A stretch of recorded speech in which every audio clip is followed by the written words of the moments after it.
So that journey into menopause can take anywhere from 2 to 10 years. And depending on a woman's health during her 20s and her 30s, it will certainly impact her symptoms during that period of her time. But this is where we can start to see poor sleep, hot flushes, night sweats, muscle joints and aches and pains. And it really doesn't create a great environment for romance when you're not feeling, like yourself. Welcome to the show, where we discuss time-tested and science-supported tools for better health, long life, and pleasures. This episode is for men who want to please their sweethearts this Valentine's Day, but dread her reaction as lately nothing seems to be good enough for her. Why it happens? Stay with us if you want to find out what she really wants. I'm Lillian Zeltzer, and for over 3 decades, I researched, practiced, and hunted for natural stimulants for better health, longevity, and pleasures. In the process, I discovered many time-tested and science-supported natural stimulants and met numerous wonderful experts who, together with me, share their knowledge in this show. Because as Hippocrates said in the 4th centuries BC, if you are not your own doctor, you are a fool. With us today is Cheryl Penna, a highly experienced naturopathic wellness practitioner who uses her academic knowledge in health science, herbal and nutritional medicine, and Ayurvedic medicine to help women thrive through the menopausal transition, which can significantly impact lives and relationships of their own and their partners. Welcome to the show, Cheryl. Thank you, Lillian. Great to be here. As a token of your life, or love, I should say, you give your sweethearts a box of fine chocolates, red roses, candlelight dinner, heart-shaped cakes, jewelry, perfume, but she doesn't seem to be happy. Somehow it doesn't work anymore. Why it happens? Well, one of the causes that can cause this kind of behavior is hormonal change in the body of a mature woman, known as menopause. Well, it is a normal progression of woman's life cycle due to many social and cultural stigmas. Menopause is often treated as a shameful woman's secret, which they're supposed to hide from their partners. Well, it is, of course, not very fair towards men, as it also affects their lives, their relationships, their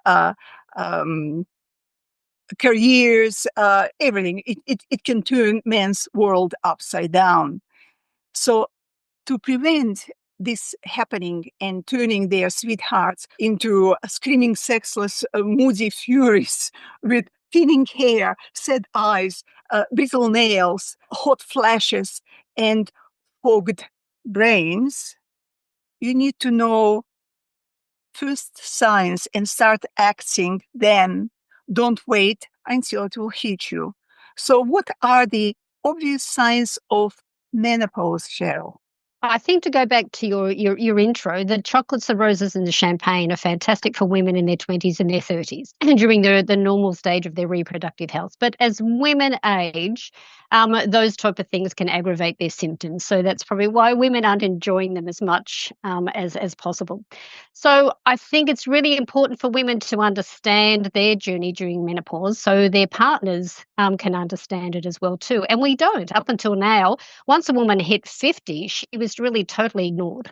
So, and a lot of women do think that their reproductive health life comes to an end and they hit menopause. They don't. We start in perimenopause many years before we hit menopause. And for a lot of women, that's in their early 40s and they're not aware of that. So that menopausal change that is termed as perimenopause begins, and we see a drop in progesterone and erratic fluctuations of estrogen that causes women to have those outbursts and mood changes and physical changes and hot flushes, body aches and pains, poor sleep, tiredness, and fatigue. That her partner thinks, well, who am I living with? I don't know what's going on here. This is not the person that I knew, 2 months ago, 5 years ago, what's going on. And for women, they're like, well, I don't know what's going on. I'm unsure as well too. So that journey into menopause can take anywhere from 2 to 10 years. And depending on a woman's health during her 20s and her 30s, it will certainly impact her symptoms during that period of her time. This is where we can start to see poor sleep, hot flushes, night sweats, muscle joints and aches and pains. And it really doesn't create a great environment for romance when you're not feeling, like yourself. Menopause itself it is determined in hindsight from the last menstrual bleed to post 12 months. And once a woman hasn't had a period for 12 months, she is then termed in menopause. But that is the only definition for menopause. And women, 2, 3, 5 months for the next 5 to 10 years are then termed postmenopause. And that's where we see the total decline or the flattening of estrogen levels, and a lot of health issues come up for women. So I suppose in a relationship, it's about having a good relationship with your partner in your 20s, your 30s, and your 40s and 50s, and both understanding the changes that are going to not only impact the woman, but impact her husband. And I think it's terrible that women have felt for years that we couldn't talk about this, or we had to pretend that things were going on and we had to be someone we weren't. So we're coming to an exciting period of health for women, because women are now living half their life in postmenopause. So, prior to this time, 100 years ago, women would have their life journey ended in their late 60s and early 70s. So they weren't in postmenopause for very long. Now we're having women live in their 80s and 90s, and that's a long time without estrogen and progesterone going on in the body. So both couples will have to adjust to those changes and not expect things to be the same as what they were in their 20s and 30s. Thank you, Cheryl. So, at the first signs of changes, things that are not had been seen before, or you never noticed that your sweetheart, say, didn't like a certain smell, or things that she used to love no longer please her. That's when you should become aware that it could be menopause that changes your sweetheart, and that's when you have to help. Yeah. You have to also remember, I'm talking to men, of course, that men too have their share of unpleasant effects of hormonal changes, known as andropause and andropause. But you know what? Let's leave this topic for another episode. For now, uh, But I do think we're a lot more accepting of andropause than what we are of menopause. So, uh, men get away with a lot more than what us poor women do. well, they are different men. And well, anyway, so now that our men know the obvious signs of menopause, they will have to take it and use it for protection and help. For and with love, they can help their women to adapt to these life cycle changes. And with that, they would probably improve their own life too, because as people say, happy wife, happy life. How men can help their ladies to cope with these hormonal changes? Well, rather than chocolates and roses, it might be asking your partner what you can do for her to lighten her loads. I mean, it might be helping with the housework. It might be cooking a few meals. It might be doing a few chores that you normally wouldn't do, that will please her, that will take the stress off her body, and help her have space to be able to relax and have time out. Because we do know, as women in their 40s, 50s, and 60s are really sort of, looking after teenage children. They might be looking after elderly parents. They're still working, and they're still carrying the load of supporting the family. So that's a lot for a woman to go through, where normally we would say this is a time of life where women are free. They don't have to worry about the children, or they don't have to worry about their parents, or they're not working, or they're working part-time. But in this day and age, that doesn't happen. And, the more stress as a woman is under and the less sleep that she has, the worse she is going to feel. So, they're important factors. It may not be the romantic candlelight dinner that she wants. She might want her partner to do the ironing or do the house cleaning, or just to help her reduce her stress load. So she has more time for herself, which is really important. So, in other words, men should discuss with their women things that they notice and Yes, have yes, even definitely. and offer help. Of course, Yes, yes. women shouldn't abuse it and make them wash dishes No. all the time and clean and vacuum clean. But if they notice changes, they need to discuss it with their women, and don't Of offer chocolates if she doesn't want it. Or don't put your perfume, your usual perfume that she used to love, if all of a sudden it repulses her. So you need to be, how to say it, tentative to her needs. So, Yeah, definitely. And I suppose we're sort of talking about, with the reaction to perfumes, that a lot of perfumes have chemicals in them that we call xenoestrogens, and these can create hormonal balance and make people feel worse. If a woman is sleep deprived and she's a bit short tempered, then she's a bit more snappy, a bit more irritable, a bit more teary. So that doesn't create that loving environment for having great discussions and promoting, romance and a good harmony in a relationship. I understand that you developed an effective treatment that can reduce nasty adversities of menopause. Can you explain your integrated approach to treating menopausal symptoms and how it works in life? Yes, I with my clients, or with my females, and even my male clients, put together a program called the Foundations of Health. And a lot of women will either do hormonal treatment for hormonal issues, or they will go down the menopausal hormonal therapy that is now become very popular again with bioidentical hormones. But no matter what pathway women decide to go down to help with their symptoms, there's still some key points that we have to address for health, and especially when we're addressing our long-term health. Sleep would have to be number one.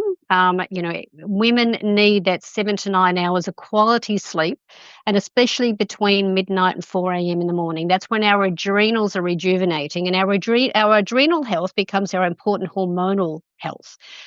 So you can't have a good libido or good longevity if your adrenals are exhausted. So that's vitally important. The next would be movement and exercise. If there's a time in a woman's life where she needs to keep moving and keep some exercise going, it's during the 40s, 50s, and 60s, because that's when we start to lose our muscle health. It can affect our bone health and our joints. Diet is really important. We want to make sure that we take out anything that's too heating and too irritating to the nervous system. She's getting some whole foods that nourish her body. I see women, over exercising, which can cause a lot of inflammation in their bodies. So we have, too little or too much and create issues in their body. And then just their lifestyle, that they're not racing around and taking on too many things. It's a great time in a woman's life to learn to say no. No, I can't do that. No, I need some time for myself. There's the sort of the big things that form our foundation, no matter what we're doing, that we have to address, that will keep us well during that transitional change, and then well into our postmenopausal years, for the next 20, 30, or 40 years that we live. Right. So, what exactly do you do with your patients? Do you structure certain way they have to live their, or they change their routines, or what exactly do you do? Do you prescribe hormone replacement therapy, or what is it? I can't prescribe menopausal hormonal therapy, which is bioidentical hormones, estrogen and progesterone, but I will refer them to a hormonal specialist or back to their GP if they're comfortable, to discuss their options with hormonal therapy. So women have a great now. There are women who can't use hormonal therapies due to breast cancer risk, or past history with breast cancer, or just don't want to, that might want to go down the herbal pathway. So there's so many herbs that we can use to help balance those hormonal receptors, factors to bring her back into balance. In nutritional support, nutritional deficiencies. So a lot of pathology testing looking at her baseline. The beauty is that we're individuals, so every woman will need a different prescription. I suppose that's the difference between integrated health practitioners and mainstream medicine. Mainstream medicine, one size fits all. In my industry, we look at the person sitting in front of us. So, where has this woman got any disturbances or imbalances that we need to address to bring her back into balance and help her feel great and wonderful about herself again? And, Thank, as you said, when a woman feels great about herself, it's going to enhance her relationship as well, too. She's going to have more patience. She's going to feel more loving. She's going to feel more connected with her partner when she's feeling good as well. thank you for that insight. I know that menopause can age women's appearance quickly. And despite their efforts to cover it, well, it still can be seen. What is cryotherapy? And what men can give women that falls under this category as a present? Oh, wonderful. Well, skincare has been my passion for many, many years since I started in the early 90s. And your skin is a reflection of your inner health. But, I get amazed at the amount of products that people pick up from the supermarket or the chemist or the health food store and they apply to their bodies with all those chemicals in them that we know things like now, like BHAs and parabens and perfumes are so dangerous to our skin. As women age and their estrogen levels drop, the thin skin begins to thin. So corneotherapy is a practice of maintaining the barrier of the skin. For years ago in the skincare beauty industry, we used to peel and laser and take off that barrier that we thought was dead.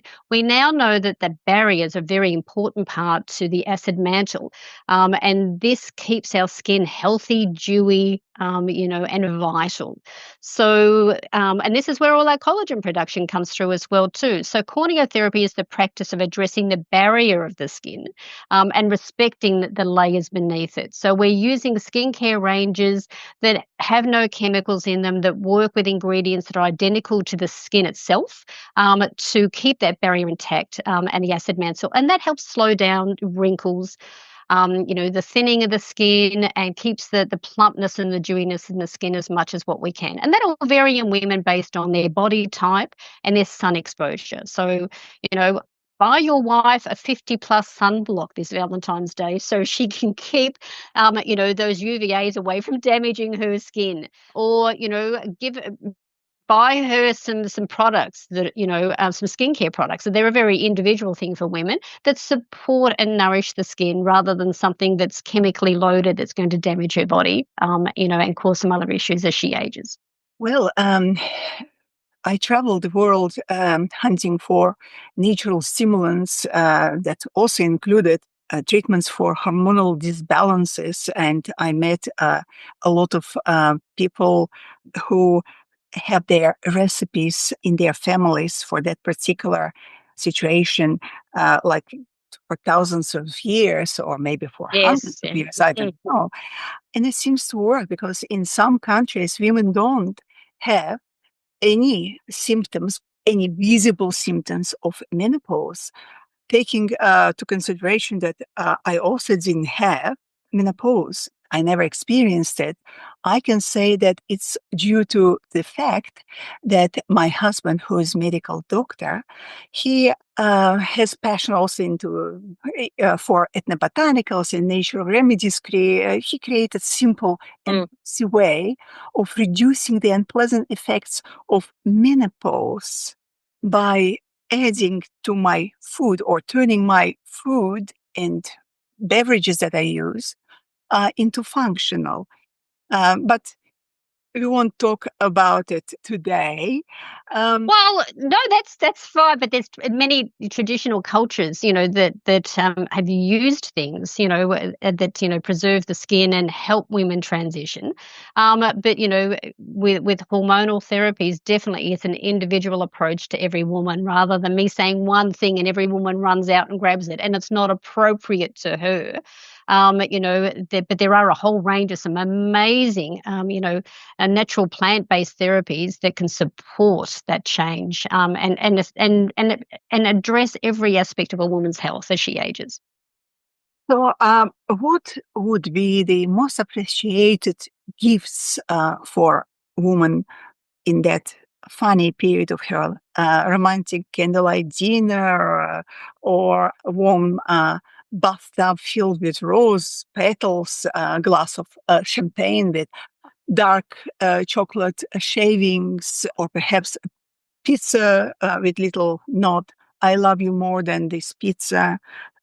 What do you suggest? Could you share with us some actionable, non-commercialized, do-it-yourself gifts ideas that would delight those experiencing menopause this Valentine's Day?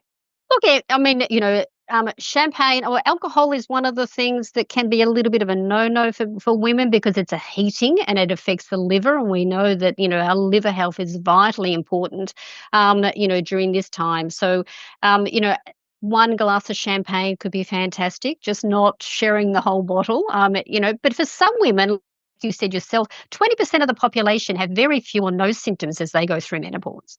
The other 80% experience very mild, and 30 or 40% can be extremely severe symptoms of menopause. So we're all different and we're all unique. The climate that we live in makes a big difference as well too. If we live in a hot environment, we're going to feel a lot worse. So it might be a foot rub. Or a neck massage, or treat your partner to well, yeah, that's an expense, but, a massage, but asking your partner what she would like that would make her feel special.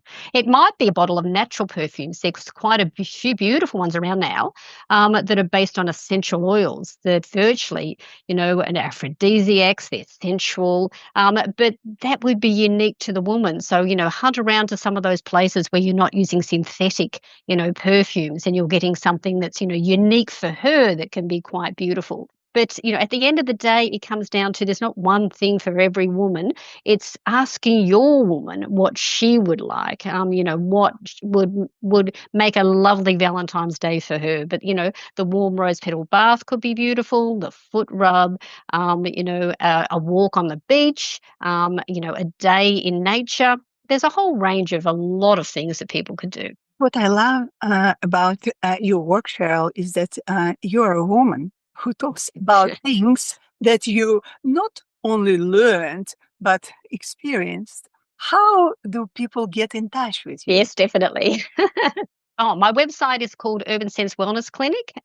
So anyone can find me there. My phone number is there. They can email us at reception, or just log on to the website and make an appointment. I'm located in Clifton Hill in Melbourne, so pretty central to the city. And I have my Facebook group is Urban Sense Wellness Clinic, so you can find me on Facebook as well. Your details will be shared with our audience below this video. In the meantime, I'd like to thank you for being here and for sharing with me and people in our community your wisdom and knowledge. I also want to thank you for providing this kind of service to women, as it actually helps keep families together.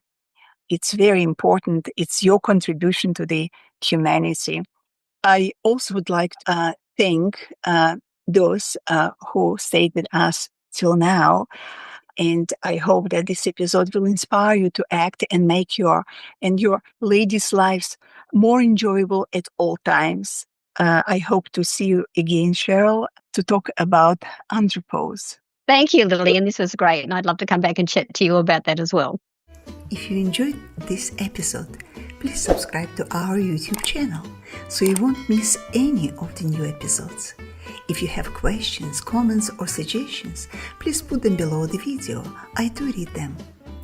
If you are looking for a good, reliable source of specific ingredients, experts, services, or products, click on the resources link under this video. To health, long life, and pleasures.